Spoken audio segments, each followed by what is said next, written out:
Praise the lord. ఈరోజు దేవుని వాగ్దానం సంఖ్యాకాండ 22 అధ్యాయం 17వ వచనం.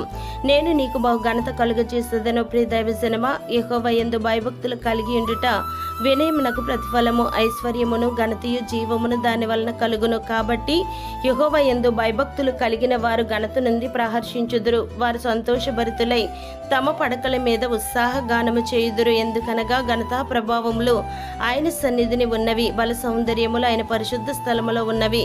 మన దేవుడైన యెహోవా కృపయు ఘనతయు అనుగ్రహించును. యథార్థంగా ప్రవర్తించు వారికి ఆయన ఏ మేలును చేయక మానరు గనుక నీవు నీ దేవుని యందు భయభక్తులు కలిగి నీ దేవుని ఎదుట యథార్థమైన ప్రవర్తనతో నీ దేవుని నీవు అనుసరించుచున్నందుకు నీవు ఘనతను ఇమ్మని అడగకపోయినను ఆయన బహు ఘనతను నీకు ఇచ్చుచున్నారు. తాను సృజించిన సమస్త జనముల కంటే నీకు కీర్తి ఘనత పేరు కలుగునట్లు ఆయనే నిన్ను హెచ్చించును.